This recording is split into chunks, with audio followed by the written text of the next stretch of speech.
సంవత్సరాలుగా బాబు, గత సంవత్సరాలుగా అమ్మ అక్షరాలతో మీ మదికి అలంకరించి మనసును పలకరించడం మీ అందరికీ తెలిసిన విషయం. సభా కార్యక్రమం ప్రారంభానికి ముందుగా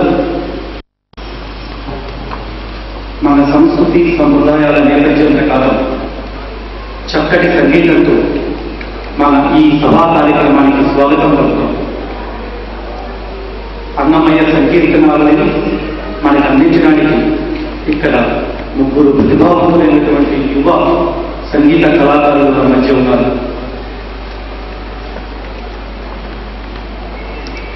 నల్లారు చక్రవర్తుల కౌశిక్ కళ్యాణ్, తండ్రి గారైనటువంటి విజయాచార్యుల నుంచి సంగీత వారసత్వంగా పొందినటువంటి కురవాడు ఆల్ ఇండియా రేడియో జాతీయ స్థాయిలో నిర్వహించినటువంటి భక్తి సంగీత కార్యక్రమంలో పొందబడుతా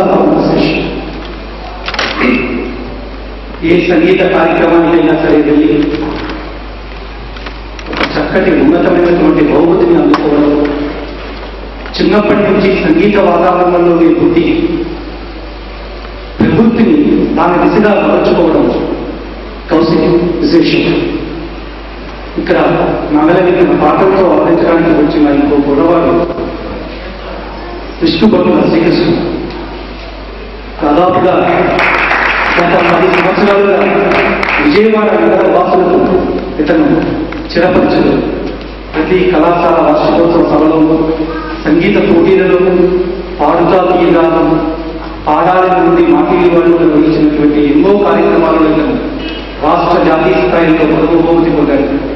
చాలా చిన్నప్పటి నుంచి, అంటే సుమారు 5-6 తరగతి నుంచి ఈ సంగీత కార్యక్రమాలకి, సంగీత పాటల కచేరీకి అటెండ్ అవ్వడం, దానికి సంబంధించినటువంటి నేపథ్య సమాచారాన్ని అంతా తీసుకురావడం, ఆయా పోటీలలో అతను విజయులు అవడం, గత 15 నెలలుగా శ్రీకృష్ణ చేస్తున్నటువంటి సంగీత ప్రస్థానం.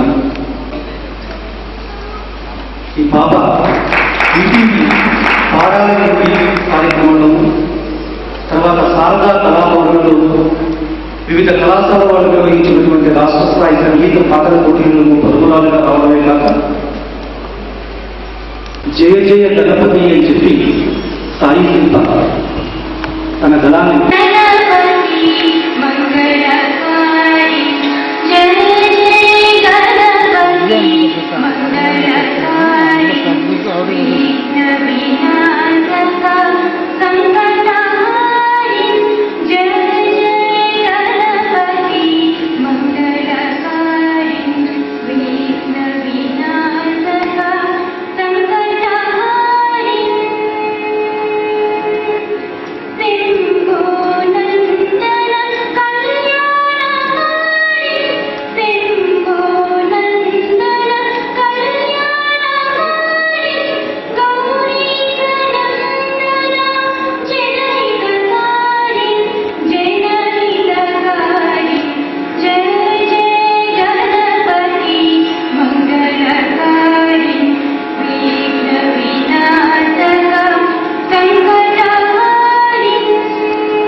నమో నమో అన్న కీర్తనతో సాయి శిల్ప.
భక్తిని, తత్వాన్ని, ఆర్తిని త్రివేణి సంగమల్లా పలికించిన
నగదులు నిజమని యమన్ కళ్యాణి రాగంలో ఉన్న ఈ కీర్తనను మనకి ఆలపించడానికి సిద్ధంగా ఉన్నవారు కుమారి పి సాయి శిల్ప.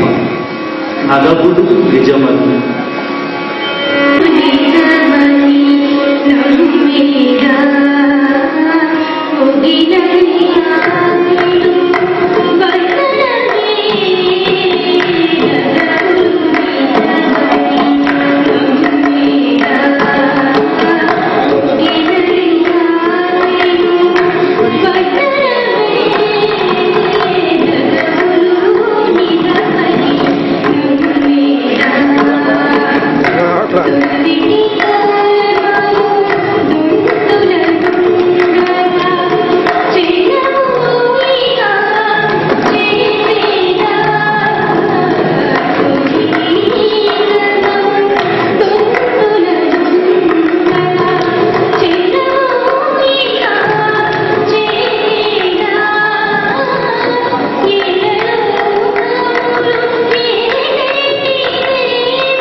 పరిచయం అనుభవం నేపథ్యమైనటువంటి చాలా జానపద ఆటలు నిజంగా అభినందనలు. ఇప్పుడు భాగేశ్వరి రాగంలో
డిగ్రీ కంప్లీట్ చేసిన వార్షికోత్సవ వివిధ పోటీలలో విజేతలు, ప్రియ పాత్రికేయ మిత్రులు, మీడియా ప్రతినిధులు, హితులు, సన్నిహితులు అందరికీ స్వాగతం, సుస్వాగతం. మహాత్ముడు బాపూజీ పేరిట సరిగ్గా 2 సంవత్సరాల క్రిందట ఆవిర్భవించిన తెలుగు మాసపత్రికే బాపు.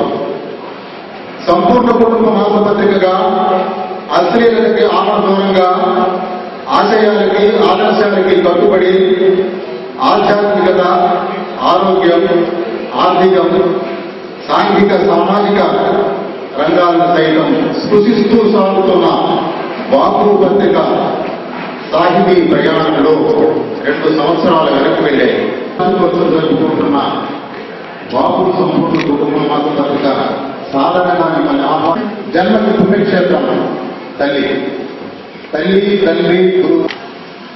ఆ అమ్మ పేరిట సరిగ్గా 1 సంవత్సర క్రితం ఊపిరి పోసుకున్న అమ్మ మాసపత్రికే నేటి కళా, సాహితీ, సాంస్కృతిక మహిళా మాసపత్రిక.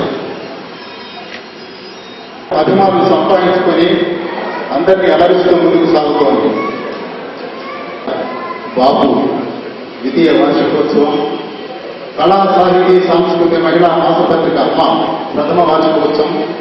ఈ వార్షికోత్సవానికి ఆహ్వానితులుగా ఇచ్చేసినటువంటి హార్దికంగా ఆహ్వానిస్తున్నాం.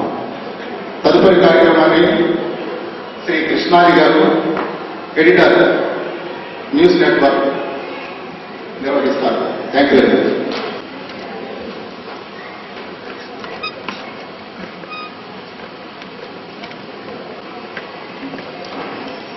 సాహితీ ప్రియులకు నమస్కారం. ఈ రోజున మనం చక్కటి సాహితీ కార్యక్రమాన్ని వీక్షించబోతున్నాం. రొటేరియన్ శ్రీ కె బాపిరాజు గారి ఆధ్వర్యంలో గత 2 సంవత్సరాలుగా వెలువడుతున్నటువంటి బాపు సంపూర్ణ కుటుంబ మాసపత్రిక ద్వితీయ వార్షికోత్సవాన్ని జరుపుకుంటున్నాం. అట్లాగే ప్రతి మనిషికి అమ్మ ఎంత అవసరం, అపురూపం, ఎంత ఆరాధన దేవతో, కళా, సాహితీ, సాంస్కృతిక రంగాల వారికి అందమైన అక్షరమాల, కమ్మని గమనీయ మాసపత్రిక అమ్మ. ఈ పత్రిక ప్రథమ వార్షికోత్సవాన్ని కూడా ఈ రోజున ఇక్కడ జరుపుకోబోతున్నాం.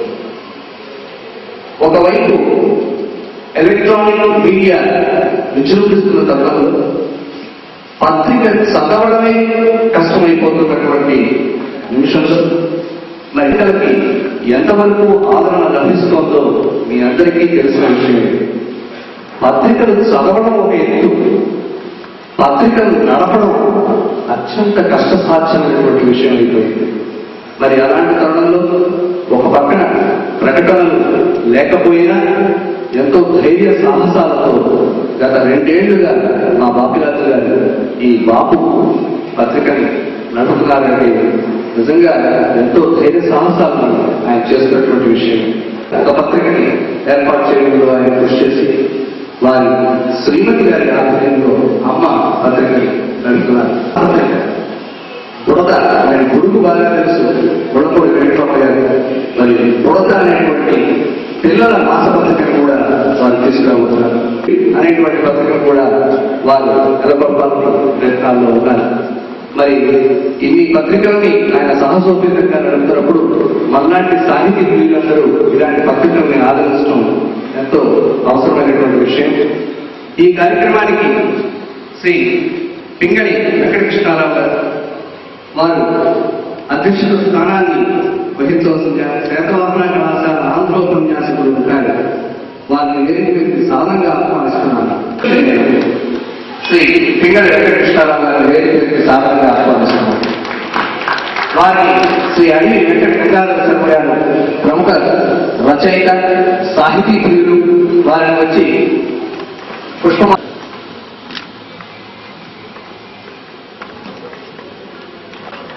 మరొక గురువు గారు మా పత్రికలకి అంటే బాపు అమ్మలకే కాకుండా ఆయన సాహితీ ప్రపంచానికి చాలా దగ్గర మనిషి మా ఎంసీ దాస్ గారు. ఇంజనీరింగ్ ర్యాంకో హైదరాబాద్ వారు పుష్పగుచ్చతో సత్కరిస్తారు.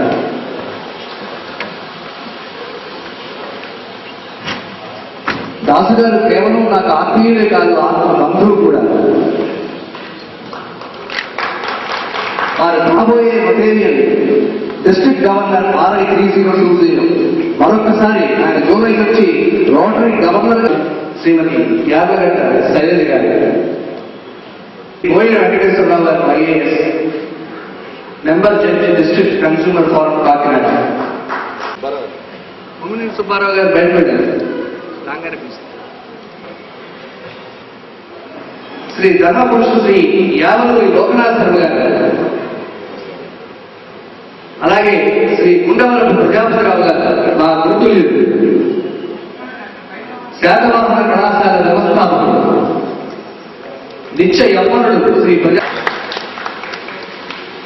ఆయన కాలేజీలో చదువుకుంటున్నప్పుడు నేను ఒక సాహసం చేశానండి, అది మీ అందరికీ కూడా చెప్పాలి. ఆయన ప్రిన్సిపల్ గా ఉన్నప్పుడు శాతవాహన కళాశాల కమ్మేవాడు. నేనే స్వంతంగా రాసి స్టెన్సిల్ చేసి ఆ పత్రికని దాదాపు ఆ రోజుల్లో సినిమా పిచ్చి ఎక్కువ ఉండేది. నాకు సినిమా ఫీల్డ్ నుంచి వచ్చాను కాబట్టి సినిమా పిచ్చితోటి ఆ పత్రిక నడుపుతుంది. రోజు పిలిచి కేటాయించి నువ్వు చదువుకో చక్కగా ఈ పత్రికలు నడపడం ఎప్పుడూ మాకు ఉన్నాయండి. శ్రీ ప్రజాపతిరావు గారిని, శ్రీ సత్యప్రకాష్ గారు రచయిత, వారు పుష్పగుచ్చంతో సత్కరిస్తారు.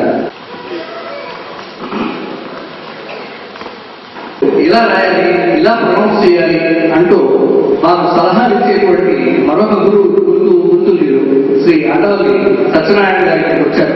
వారిని వేదికకి సాధారణంగా ఆహ్వానిస్తున్నారు. నాకు ప్రెస్ పబ్లిసిటీ కమిటీ చైర్మన్ గా ఉన్న నాకు ఆయన ఎంతో వెన్నట్టు ఉండి ఎంతో సహకరించారు. వారికి ప్రత్యేక కృతజ్ఞతలు తెలియజేస్తున్నారు. వారిని వేదికకి సాధారణంగా ఆహ్వానిస్తున్నారు. శ్రీ కాటూరు ఉమామేశ్వరరావు గారు, రెజీనా గారికి మెరిస్ట్రా కాలేజ్ ఆంధ్రప్రదేశ్ వారిని వేదికకి సాధారణంగా ఆహ్వానిస్తున్నారు. పుష్పగుచ్చాన్నిస్తారు. గారికి ప్రత్యేకంగా ఇచ్చేశారు. ఈనాటి కార్యక్రమానికి పెళ్లి కొడుకు పెళ్లి కూతురు ముందుకండి రొటేరియన్ కె బాబురాజు గారు, ఎడిటర్ అండ్ పబ్లిషర్ బాపు అమ్మ మాసపత్రిక. వాటి హీరోలాగానే ఉండేవారు. వారికి కత్తి కన్నా తలం మీదే ఆసక్తి ఎక్కువ. శ్రీమతి కె గంగాదేవి గారు, గౌరవ సంపాదకురాలు అమ్మ మాసపత్రిక. వారిని కూడా వేదిక అలంకరించవలసిందిగా కోరుతున్నారు. పుస్తకం కొని చదవడం అలవాటు లేదని అంటూ ఉంటారు చాలా మంది. కానీ ఈ మధ్య కాలంలో కొన్ని సాహితీపరమైనటువంటి పత్రికలను చదవడానికి తెలుగువారు ఎంతో ముందుకొస్తున్నారు. కొని చదవాలి లేదా కనీసం లెండింగ్ లైబ్రరీ నుంచి తెప్పించుకు చదవాలి అనేటువంటి కుతూహలాన్ని చూపిస్తున్నారు. ఇది మంచి మార్పుగా భావిస్తూ సభా కార్యక్రమాన్ని అధ్యక్షుల వారికి అప్పచెప్తున్నారు. ఓంకారగుండిత కింకారగుండిత రోదసీ కూర్మిత నాదజయము శ్రీకార శీకర శీకర కటువంత సేచన లగనిక సీతమకము క్లీంకార సితదంత క్లీంకార కరకాండ విధ్వస్త దుర్గమధిగతమము గ్లోంకార సుచితాళ గంగాన తపసం భక్తాళి జయ గీత వాద్యగము శ్రీకరము సర్వజన వశీకరము వామజాత్వనది బుధ సంభావితము విశ్వకళ్యాణశిరము విఘ్న విభుని చితినాసము జనులను రచించుగాక. నాది ఈనాడు ఒక చాలా విచిత్రమైన పరిస్థితి. బాలరాజు గారు మాకు ఫోన్ చేసి, ఏమండి వార్షికోత్సవాలు జరుపుకుంటున్నాం, మీరు రావాలి, తప్పనిసరిగా వస్తానండి, ఇలాంటి ఆత్మీయులు చూస్తే అసలు మీరు ఫోన్ చేస్తే ఇంకా రాకపోవడం సమస్య ఏముంది అన్నాను. వారు అన్నారు, మీరే ఆ సభకు అధ్యక్షులు అన్నారు. అని మళ్ళీ ఏమన్నారంటే, ఎవరెవరున్నారో కాస్త చెప్పండి అంటే, ప్రజాపతిరావు గారు, లోకనాథన్ గారు, శ్రీమా అందరూ సంచారి గారు, వీరందరి పేరు చెప్పి, ప్రజాపతిరావు గారికి నేను ప్రత్యక్ష శిష్యుడిని, కాలేజీలో చదువుకున్నాను. ఇంకో గురుతులు ఏమో అన్నవల్లి సత్యనారాయణ గారు, నాకంటే పెద్దలు ఉమ్మడి సుబ్బారావు గారు, పోయి కొంచెం కుడి అడుగుగా సమవయసు కూడైన దాస్ గారి మీద బతులాడి ఏదో ఛాన్స్ వచ్చిందంటే అధ్యక్షుడిగా దాస్ మీరు కొంచెం సహకరించండి అడగొచ్చు, కానీ పెద్దవాళ్ళని పెట్టిందంటే మేము బాగా ఆలోచించే మిమ్మల్ని అధ్యక్షుడిగా ఉంచాలి అని అనుకున్నామన్నారు. ఇన్విటేషన్ తీసుకొచ్చినప్పుడు గంగాధర గారికి చెప్పాను, ఏంటండి నన్ను ఎందుకు పెట్టారంటే, మేమంతా ఆలోచించే మిమ్మల్ని పెట్టామన్నారు. ఏం ఆలోచించారో నాకు అర్థం కాదు. ఇది వింటుంటే నాకు ఒక గూడూరు నమశివాయ గారు చెప్పిన ఒక చిన్న వృత్తాంతం గుర్తొస్తుంది. బందర్లో భావరాజు నరసింహారావు గారు వివేకి పత్రిక అధిపతులు, ఆయనకి విశ్వనాథ సత్యానంద గారు, కాటూరు వెంకటేశ్వరరావు గారు, పింగళ లక్ష్మీకాంతం గారు ముగ్గురు బాగా స్నేహితులు. లోగనే మిమ్మల్ని అడుగున్నాను, ఒక సాహిత్య సభ ఏర్పాటు చేసుకుంటానని, మీరు ముగ్గురు మాట్లాడాలంటే సరైన అంగీకరించారు. ఎవరు అధ్యక్షులుగా బాగుంటే ఉంటే బాగుంటుందని ఒక చిన్న సందేహం, ఇద్దరు పదవా ఏమన్నా ముందు పర్వాలేదు అని అన్నట్ట. ఏం పర్వాలేదు అని ఉన్నాను కదా. విశ్వనాథ సత్యాన్ని గారు వెంటనే అన్నట్ట, ఒకవేళ ఇంద్ర పదవైనా సరే నేను మా నరసింహారావుని రికమెండ్ చేస్తాను. చక్కటి కాపీ ఇస్తాడు. ఇక్కడికి వచ్చిన తర్వాత మా పుస్తకాలు అచ్చే ఇస్తాడు, డబ్బులు జాగ్రత్తగా ఇస్తాడు, ఇంద్రుడు మాత్రం ఇంతకంటే మంచి పని చేస్తాడు కనుక ఈయనకు కొంచెం ధైర్యం వచ్చింది. నేను ఉండలేని అధ్యక్షుడుగా అనలేడు కదా. మధ్యలో కాటూరు వెంకటేశ్వరరావు గారు ఉన్నారు. ఆయన కొంచెం మాట్లాడకుండా ముసిముసలో కూర్చున్నాడు. అంటే అధ్యక్షుడైన వాడు చాలా తక్కువగా మాట్లాడాలని కాటూరు వెంకటేశ్వరరావు గారు చాలా చమత్కారంగా భావరాజు నరసింహారావు గారు సూచించారు. ఈ స్థానంలో నేను కూర్చుంటానికి అనుమతి ఇవ్వవలసిందిగా పెద్దలు మా గురువు ప్రజాపతిరావు గారిని, అలానే అండవల్లి సత్యనారాయణ గారిని ఈ సభా కార్యక్రమం ప్రారంభిస్తున్నాను. ఈ బాలరాజు గారు ఇలాంటి మంచి పనులు ఎందుకు చేస్తాడో నాకు ఒక పెద్ద అనుమానం వచ్చింది. ఈ రోజుల్లో అసలు పత్రికలు పెట్టేవాళ్ళే లేరు. పత్రికలకు కూడా ఈ పెద్ద ప్రమాదం వచ్చింది. ఏంటంటే అవసరం లేని వాడు భోజనం బాగా చేయటం వల్ల ఆకలిని వాడికి అన్నం ఎట్టయితే లేకుండా పోతుందో, అనవసరంగా భోజనం చేయటం వల్ల అజీర్తి వ్యాధి వచ్చిన తర్వాత వైద్యుల దగ్గరికి పోతే వైద్యుల డిమాండ్ పెరిగి సామాన్యులకు వైద్యం కూడా అందుబాటులో లేకపోతే ఎలా అయిపోతుందో, పత్రికలకు కూడా ఇలాంటి ఒక దుస్థితి ఇప్పుడు ప్రారంభించింది. అన్ని పేపర్లలో ఒక షీట్ ఉంటుంది, మధ్యలో వనితను లేకపోతే ఏదో ఒక పేరు. వంకాయ కూర ఎలా చేయాలి, వాళ్ళు ఎవరైనా ఉంటారా, ఇంకా అంత గొప్ప స్థితికి మనం ఎదిగామా, నగరాలని కొన్ని పేపర్లు రాస్తారు. మిగిలిపోయిన సబ్బు ముక్కలన్నీ ఏం చేయాలి, దానికి ఒక బొమ్మ. ఇలా కాగితం చీర అనవసరంగా ఖర్చు చేయటం వల్ల అవసరమైన విషయాలు అందించడానికి సిద్ధపడ్డ నిష్ఠూరంగా కూడా ఇది నిజమైన మాట. అయినా కూడా ఉన్న కృష్ణాజీ ఆయనే సభను ప్రారంభించాడు. గురు శిష్యుల యొక్క సంబంధం కూడా చాలా గొప్పగా వ్యక్తమైన సభ ఇది. లౌకికమైన విషయాలు కాకుండా ఆధ్యాత్మిక విషయాలు కూడా ప్రవేశించడానికి ఇక్కడికి వారు బ్రహ్మకుమారి భారతి గారు వచ్చారు. బ్రహ్మకుమారి భారత అనేది చాలా గమ్మత్తైన పదం. అది బ్రహ్మకుమారి భారతే, బ్రహ్మకు అధిదేవత కూడా భారతే. ఆధ్యాత్మిక విషయాలు తెలుసుకోవడానికి వారు వచ్చారు. అట్లని సోదరి రచనా గారు ఆమె వచ్చారు. సరే బాబు గారు ఉన్నారు. చివర గంగాదేవి గారు ఉన్నారు. ఇలాంటి మంచి పనులు కొంతమంది చేస్తూ ఉంటారు. ఎవరు ఉత్తములని లోకంలో శ్లాఘింపబడతారో తెలియజేస్తూ ఒక భజన చదివి తర్వాత నేను పెద్దల్ని మాట్లాడమని ఆహ్వానిస్తున్నాను. సంపద ఒడగూర్చి తల్లి వాడు ఉత్తముడు.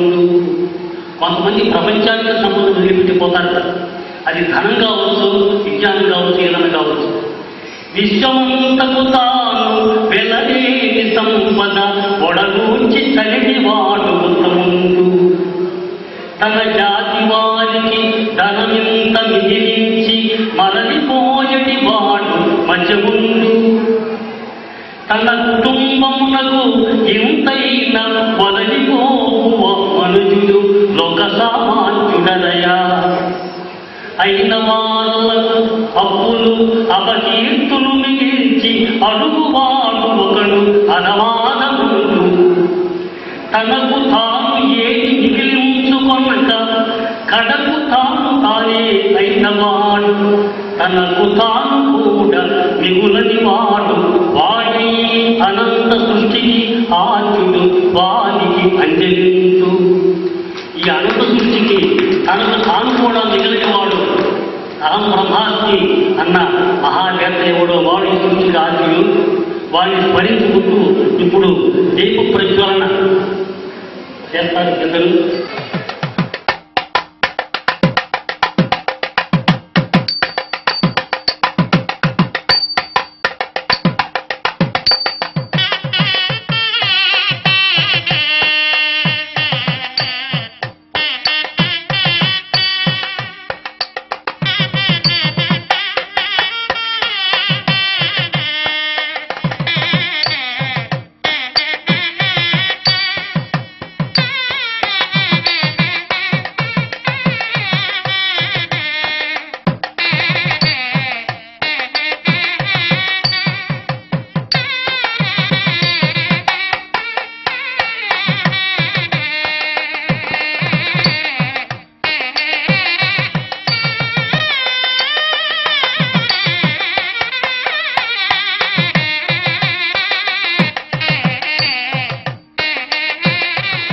ఇప్పుడు మాన్యులు శాతవాహన కళాశాల వ్యవస్థాపకులు ప్రజాపతి బ్రహ్మానందం వారిని ప్రసంగించవలసిందిగా నేను ప్రార్థన చేస్తున్నాను. ఈరోజు సభాధ్యక్షులు కృష్ణారావు గారికి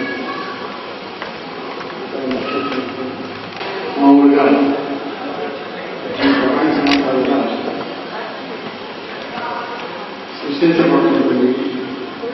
అనేక వస్తువులు అనేక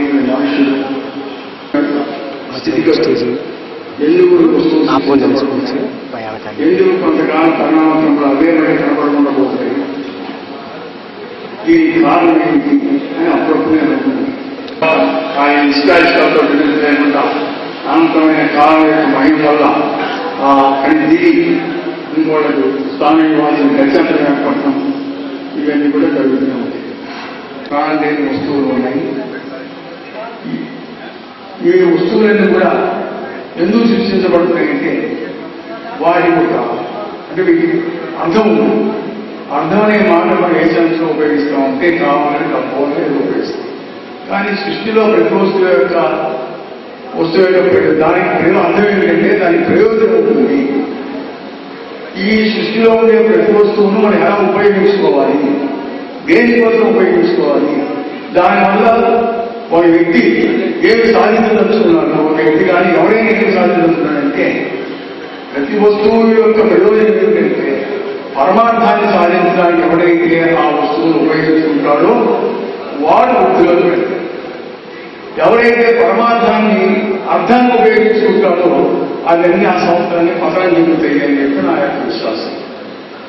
అయితే ఇవాళ బాలరాజు కానీ లేకపోతే నేను కాలేజీలో లెక్చరర్గా చేసిన అనేక వృత్తులు చేసినప్పటికీ కూడా ఈ ప్రపంచం ఇంత డైనమిక్గా ఉండడానికి కారణం ఏమిటి, ఇంత యాక్టివిటీ ఎందుకు వస్తుంది, ఏమి కోరి మనందరికీ యాక్టివ్గా ఉంటున్నాం, సినిమాలు కూడా ఒకటి పరిగెడుతున్నాడు, కారులో ఒకటి పరిగెడుతున్నాడు, విమానంలో పరిగెడుతున్నాడు, ఎందుకు ఈ ప్రమాదాలు కానీ వస్తువులను ఎందుకు ఇట్లా వెళ్తున్నాయి అంటే యాక్టివిటీ అని మరి బాబురాజు గారు ఆయన యొక్క పత్రికల ద్వారా ఒక ప్రయోజనాన్ని వారు పొందుతూ ఆ ప్రయోజనాన్ని అందరికీ పండించి ఓ మార్గాన్ని చూపడం కోసం వారు ఈ కృషి చేస్తున్నారు. ఆ తపన యొక్క ఆవిష్కరణని ఈ పత్రికలు కానీ ఓ సంస్థలు కానీ అది ఏర్పడుతుంది. ప్రతి వాడు ఎందుకు సృష్టించలేదు అంటే వాడు యోగ్యత సంపాదించుకున్నాడు. కొందరికి మాత్రమే కొన్ని కార్యాలు ఉద్దేశించబడుతుంది. ఆ కార్యాలు చేస్తేనే వాడు సఫలీకృతులు చేసే ప్రయత్నం. అట్లా బాధ్యతగా మహిళా పత్రికలు, కుటుంబ మాస పత్రిక అని చెప్పి ఇందాక షోగా చెప్పినట్టు తిండే ప్రయోజనంగా ఉన్నటువంటి ఈ సమాజంలో అవసరం లేకపోయినా కూడా తింటూ ఎందుకు బతుకున్నామో తెలియనప్పుడు పత్రికలు బట్టి ఏం రాస్తాయి, వంకాయ కోడి గురించి రాస్తాయి, సత్యనాన్ని ఎలా ఉపయోగించుకోవాలని రాస్తాయి. ఆ ప్రేమ మానవుడు ఉన్నత స్థితికి పోవడానికి ప్రస్తుత పరిస్థితుల్లో ఒప్పుకోవాలి. అయితే ఇవన్నీ కూడా తాత్కాలికం, ప్రతి వారు కూడా వికాసం మైనస్ చేయవలసింది. కాబట్టి మీరు ఆ పరమేశ్వరుడు యొక్క ఆజ్ఞ ప్రకారం సృష్టిలో ఈ రోజు సమాజం యొక్క తద్వారా ఒక వెలుగు నడవదలుచున్న వెలుగు చూపించడం కోసం వారి ప్రయత్నం చేస్తున్నారు. ఈ ప్రయత్నంలో పరమేశ్వరుడు యొక్క ఇచ్చ ఉంది కాబట్టి అది సబలీకరణ పనిచేసే నా యొక్క విశ్వాసం. మాత్రం దేనికంటే ఎప్పుడు కూడా సృష్టిలో పరమేశ్వరుడికి ఏమి లింగం లేకపోయినప్పటికీ ఆవిర్భావం చెందినప్పుడు మటుకు స్త్రీ పురుష భేదాలతో కానీ ఆవిర్భావం చెందాడు మనకు తెలుసు. తర్వాత ఏంటంటే సత్యం ఆవిష్కరించేటప్పుడు అసత్యాన్ని ఆశ్రయించుకుంటేనే మేనిఫెస్టేషన్ జరుగుతుంది. ఎందువల్ల లోపల మనం ఆత్మ ఉందంటాం, నయన చిందని శస్త్రాన్ని భగవతి శ్లోకాలు జరుగుతుంటాం. అయినప్పుడు ఆత్మ అనిత్యమైన శరీరాన్ని ఆశ్రయించుకొని ఉన్నంతసేపు ఇద్దరికి ఉండిపోతుంది. సత్యంలో ఆత్మ దాంట్లో పోయి శరీరం దేంట్లో అసత్యాన్ని పోతే ఏమి మనకు కనపడుతుందా పోతుంది. కాబట్టి సత్యానందం ఎదిరేపుడు ఏ లోక వ్యవహారం, లోక వ్యవహారం జరుగుతున్నంతసేపు సత్యానందం కలిసే చేస్తారు. ఆ కలిసిన దాంట్లో మనం సత్యాన్ని మాత్రం గ్రహించి మన యొక్క బుద్ధిని ఉపయోగించి సక్రమైన మార్గంలో పయనించడం కోసం ఇవన్నీ కూడా కర్ణికల్లాగా పనిచేస్తాయని చెప్పి నా విశ్వాసం. ఒక్కగానే వారి శారీరక ధర్మాలను బట్టి వారి మన మానసిక స్థితి అని మన శరీరం ప్రపంచంలో పనిచేసినప్పుడు మనసు శరీరం రెండు important. Healthy body healthy mind. ఈ రెండు లేకుండా మనం భగవంతుని చేయాలని బాగా యాక్టివిటీ కూడా చేయలేదు. కాబట్టి మానవుడు కురవాళ్ళని పట్టుకొని మేము ఎప్పుడు చెబుతూనే ఉంటాం. కురవాళ్ళని పట్టుకొని కంటదిగల మహావీరుడు, ఆడవాళ్ళని తీసుకొచ్చి కంటదిగలాగా మనం నేర్పలేము. మగవాళ్ళని తీసుకొచ్చి సరైనప్పుడు ఆ శ్రీకృష్ణుడు శరీరాలు గ్రహించినప్పుడు ఎలా ఉదాహరణగా ప్రవర్తించాలో తెలుసుకోవడానికి స్త్రీలకు వేరే టైం ఉండాలి, పురుషులకు వేరే టైం ఉండాలి. అందుకని మా పుస్తకాలు కొని వాళ్ళని చదివి వీళ్ళు అభివృద్ధికి వీళ్ళు ఎవరికైనా అర్థం చేకూరిస్తే మనం రోజు చెప్పుకుంటాం, నువ్వు చదువుకున్నావు ఇంకొకరికైనా చదువు చెప్పబోయా వేరే క్లాసులు పోతుంది. అందుకే ఇక ప్రయోజనమైన పత్రిక చదువుతూ ఒక్కరికైనా ఆ ప్రయోజనాన్ని సిద్ధింపజేయగలిగితే వారు పడిన తపకు ఒక సాఫల్యం చేయకుండా నమ్ముతూ ఈ లౌకికమైన విషయం ఒక ఆధ్యాత్మికమైన విషయం గురించి చెప్పారు. శివుడాకి శివన్న కూడదేనని ప్రజానికి ఏమో పరమాత్మ ఉంటుంది. ప్రతి మనిషి కూడా ఉత్తమమైన ప్రతి మనిషి ఈ సమాజానికి ఏదో కొంత చేయాలి. వ్యవస్థ శిశువులు ఒకటి. ఇప్పుడు ఈ అమ్మ పత్రిక కూడా రెండు ముందే ఉన్నాయి. బాలరాజు గారి అలాగే ఉన్నాయి. రెండోది వారి శ్రీమతి నాకు అనిపిస్తుంది, బాపు పత్రిక పెట్టాడు కదా, అమ్మ పత్రిక పెట్టాడు కదా, మాతృదేవో భవ పితృదేవో భవ అన్నారు కదా, తర్వాత ఆచార్య దేవో భవ అన్నారు కదా, అట్లాంటి పత్రిక పెట్టి బాగుండు. వీళ్ళ తర్వాత నా పిల్లలు మధ్యలో మమ్మల్ని ఎందుకు మర్చిపోయినారా నాకు కొద్దిగా అనుమానం వచ్చింది. ఆచార్యులు ఎంతో మంది శిష్యులు తయారు చేసిన ఇప్పుడు కూడా ఉన్నది కానీ కొంచెం బద్దకిస్తున్నట్టుగా ఉన్నారు. కండవల్లి సత్యాన్ని గారికి తెలియని వారు ఎవరు విజయవాడలో లేరు. వారు తమ సందేశాన్ని ఇప్పుడు ఇస్తారు. సభాధ్యక్షులు డాక్టర్ పింగళి వెంకటేశ్వరరావుకి, ముఖ్య అతిథి ఎంసి దాస్ గారికి, ప్రజాపతిరావు గారికి, బాపిరాజు గారికి, కృష్ణాజీ గారికి, డాక్టర్ రెడ్డినా గారికి, బ్రహ్మకుమారి భారతి గారికి, గంగాదేవి గారికి, సభాసదులందరికీ నా నమస్కారం. సరిగ్గా సంవత్సరం క్రితం ఇదే ప్రాంతంలో బాపు పత్రిక యానివర్సరీ, ఫస్ట్ యానివర్సరీ, అమ్మ పత్రిక ఇనాగరేషన్ జరిగిన సభలో నేను పాల్గొనడం జరిగింది. మళ్ళీ సరిగ్గా సంవత్సరానికి ఇంకొక కార్యక్రమం ఏర్పాటు చేసి పిల్లలకు కూడా ఇంకొక పత్రిక తీసుకురావాలనేటువంటి ప్రయత్నంలో ఉన్నానని చెప్పడం నాకు ఎంతో ఆశ్చర్యం కలిగించింది. ఎందుకంటే పత్రిక రచనతో సంబంధం ఉన్న వ్యక్తిగా, చాలా పత్రికలు చదివే వ్యక్తిగా, పత్రిక నడపడం అంటే ఎంత కష్టమో దాని వెనుక ఎంత కృషి కావాలో నాకు తెలుసు. కాబట్టి ఏమిటి నేను ఇంత సాహసం చేస్తున్నాను. ఎందుకంటే ఏదైనా ఏ సంస్థ తరఫున ఎవరి తరఫున పత్రికలు నడిపితే అంత కష్టం కాదు. కానీ అందులో ముఖ్యంగా నేను చూస్తున్నది కొన్ని విలువలు కట్టుబడి, విలువలు అర్థం లేకుండా పత్రిక నడపడం కొంత కష్టం ఇవ్వడం కాదు, శ్రమతో కూడిన పని, చాలా ఆర్థికంగా కూడా చాలా కష్టమైన పని. నాకు ఒక మిత్రుడు నేను సుమారు 20 సంవత్సరాల క్రితం ఈ ఊళ్ళోని మాతో కాలేజీ పనిచేస్తూ ఉండేవాడు. తుమ్మ గోపాలరావు అతను ప్రభావాన్ని ఒక పత్రిక మంత్లీ మ్యాగజైన్ స్టార్ట్ చేశాడు. ఇక్కడ ప్రభావం చాలా బాగుండేది పత్రిక, చాలా చక్కటి కథలు, చాలా ఇన్స్టెంట్. చాలా కాలం మా ఇంట్లో పాత కాపీలను ఎలా పెట్టుకుని నేను మంచివాళ్ళకి చూపించేవాడు. అంత బాగా పత్రిక చేసేవాడు. ఫస్ట్ ఇయర్, సెకండ్ ఇయర్ అయ్యింది. పత్రికల గురించి మాట్లాడాలన్నా, జర్నలిజం గురించి మాట్లాడాలంటే ఆంధ్రదేశంలో చెప్పుకోదగినటువంటి ఒక మహాన్ వ్యక్తి పోలవరం రామకోటేశ్వరరావు గారు. త్రివేణి అనేటువంటి పత్రిక ఆయన ఇంగ్లీష్లో పంజాబీ స్టార్ట్ చేసినప్పుడు చాలా మంది అంటారు. కానీ ఆయన ఉన్నతరాలు అలాగే పత్రిక పెట్టారు. కొన్నాళ్ళు కొందరు, తర్వాత కొన్నాళ్ళు మెడ్రాస్, అక్కడి నుంచి బెంగళూరు, పెద్ద పెద్ద ఇండియాలో పెద్ద పెద్ద రైటర్స్ అందరినీ తీసుకొచ్చి అందులో వారి రచనలు. ఈనాటికి దాన్ని ఇంకా 75 సంవత్సరాల తర్వాత ఈ మధ్యనే ప్లాటినం జూబిలీ కూడా జరిగిందండి. ఇప్పుడు ఐవి చంద్రరావు గారు ప్రసిద్ధ ఆంగ్ల రచయిత, ఆయన దాని ఆచరణ ఉంటుంది పత్రిక పైకి వచ్చే రివైజ్ కూడా ఆయన గురించి చెప్పుకుంటారు. అలాగే తర్వాత కాసా సుబ్బారావు గారు మీకు తెలియదు, ఆయన స్వతంత్ర గురించి అందరికీ కావాల్సిన విషయాలు ఎంతో ఉన్నాయి. ఆ స్త్రీలు ఎక్కడా పడాలన్నప్పుడు ఆ విధంగా పత్రిక వచ్చింది. అమ్మ పత్రిక కూడా అలాగే మా కళ్యాణరావు కూడా స్త్రీలకు ప్రత్యేకంగా పత్రిక ఉండడం దాంట్లో విశేషం ఉంది. ఆ రోజుల్లో ఆనాటి గుణలక్ష్మి అనే పత్రిక ప్రత్యేకంగా స్త్రీల కోసం ఎంత గొప్పగా నడిచిన పత్రిక, భారతతో సమానంగా నడిచినట్టు పత్రిక గుణలక్ష్మి అవసరం తోడ్పడుతుందని ఆశిస్తూ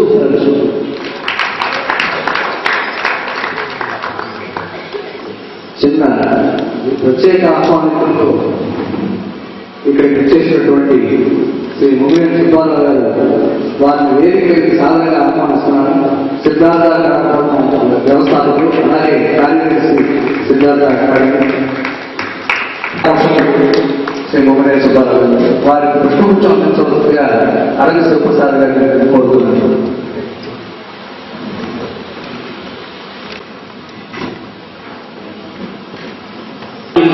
అనుమతి సత్యనారాయణ గారు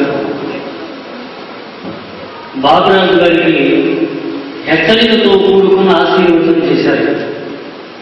వారు హెచ్చరిక చేస్తూ వారి ఆమోదాన్ని పట్టిక చాలా చక్కగా ఉంది. అలంకరించిన అధ్యక్షుడు వారు పిల్లలి కృష్ణారావు గారు, ఈనాటి ముఖ్య అతిథి ఎంసీ దాస్ గారు, సిద్ధార్థ గణావృతానికి సిద్ధార్థ గణాశాలకు మూల విరాట్లు శ్రీ ముగిలేని సుబ్బారావు గారు, శాతవాహన గణాశాల పెద్దలు పూజ్యులు శ్రీ ప్రజాపతిరావు గారికి, ఈనాటి ఈ సభకు ప్రధానకర్త మనందరినీ సమావేశపరిచినటువంటి వ్యక్తులు శ్రీ బాపిరాజు గారు, ముందుగా తన మాటలతో మధుర వాక్కులతో అంతకన్నా మించిన ఆ మాటలు అనంతమైనవి, అది ఆంగ్లమైన ఆంధ్రమైన. బ్రహ్మకుమారి భారతీదేవి, నిజంగా భారతీదేవి సాక్షాత్కారం కూడా చాలా అవసరం. వాణి నా రాణి అన్న పలుకులకు అర్థవంతమైనటువంటి వ్యక్తులు ఉన్నటువంటి ఈ వేదిక, అలాగే అమ్మ గారిని సభా వేదిక కాదు, సభ దిగువనున్నటువంటి మహానుభావులు ఎందరో వైద్యులు, నిష్ణాతులు, మేధావులు, అమ్మల కన్నా అమ్మలు, అలాగే మాతృ నాకు తెలిసిన పత్రిక చాలా కాలం క్రిందట భారతి, అది సాహిత్య పత్రిక. ఎందరో మేధావులు, అలాగే అక్షర శిల్పులు, అక్షరాల పట్ల అభిమానం ఉన్నటువంటి వారే కాక తమ మేధో వినసనమైనటువంటి అక్షరాలను గుదిగూర్చి భారతికి హారంగా అందించిన భారతీ పత్రిక కనుమరుగైపోయింది, కృష్ణా పత్రిక కనుమరుగైపోతుంది. అలా ఎన్నెన్నో పత్రికలు వార్త వలన జగము భక్తిల్లుచుండు అని నన్నయ్య ఏనాడో చెప్పినటువంటి పదాలు ఈనాడు వెతుక్కుంటూ ఉన్నటువంటి వాళ్ళకు ఉపాధ్యాయులు ప్రియమై, తెలుగంటే మమకారమై దేశ విదేశాలకైనా సరే వెళ్ళి తెలుగు వాణిని వినిపించాలన్న ఒకనొక కంకణంతో దీక్షతోటి ఉన్నటువంటి తెలుగు అధ్యాపకురాలే. అటువంటి తెలుగు మాసపత్రిక ఒకటికి ఒకటి చేరుతోంది. ఇలా ప్రతి అదే కాకుండా అసలు కావ్యం వల్ల ఏమిటి పరమార్థం సాధించబోతాం అన్న దాన్ని అలంకారికి చెప్పినటువంటి విషయాన్ని ఒక్కసారి స్మృతి పథంలో తెలుసుకుందాం. విత్తం కాకపోయినా కావ్యం వల్ల సత్యపద నివృత్తి అనేటువంటిది రావడం అనేటువంటిది మనందరికీ అభిలషించదగ్గది. ఇప్పుడున్నటువంటి సమాజం ఏ స్థితిగతుల్లో ఉందో ఒక్కసారి ఆలోచిస్తే నిత్యము యువకులలో ఉండేటువంటి నేను వాళ్ళ ఆలోచన తరంగాలు ఎలా అనుసంధానం అవుతున్నాయి, లేక ఏ రకమైనటువంటి ప్రకంపనలు ఇస్తున్నాయి అనేటువంటి విషయాలకు వస్తే ఒక మంచి పుస్తకాన్ని చదివితే ఒక మంచి నేస్తంతో మాట్లాడినటువంటి ఆ ఆత్మసంతృప్తి లభిస్తుంది. అటువంటి ఒక చొక్కా చిరిగిపోయినా పర్వాలేదు, ఒక మంచి పుస్తకాన్ని కొన్ని చదువు అన్నటువంటి వీరేశలింగం పంతులు గారి లాంటి మహానుభావులు చెప్పినటువంటి మాటల్ని కానీ అన్నింటినీ మనం కలిసి చూస్తుంటే మేధస్సుకు పని కల్పించేటువంటిది అక్షరం. అది క్షయం కానటువంటిది. పైగా ఆ మహాయజ్ఞంలో గురుకులుగా ఉన్నటువంటి ఆ ఇద్దరు కూడా ఎంతో ఆనందంగా మరెంతో వారి యొక్క ఆర్థిక స్థితిగతులను కూడా ఆలోచించకుండా మనందరికీ పంచిపెడుతున్నటువంటి ఈ అమృతాన్ని మనమంతా ఆస్వాదించాలి. నిజంగా ఆ పత్రిక చదువుతుంటే అది భక్తి, ముక్తి, వైరాగ్య, సామాజిక, వైద్య, సాంకేతిక ఇన్ని రంగాలలో ఏది వదిలిపెట్టకుండా అన్నిటినీ తడిపి చూచేటువంటిది బాబు, అమ్మ, రాబోయే బుడత. ఇది నిజంగా సకుటుంబ సపరివారంగా చదవదగ్గ సాహిత్య యజ్ఞంగా చెప్పుకోదగ్గటువంటి అక్షర మాల. దీన్ని ధరించిన ఎవరైనా సరే తప్పకుండా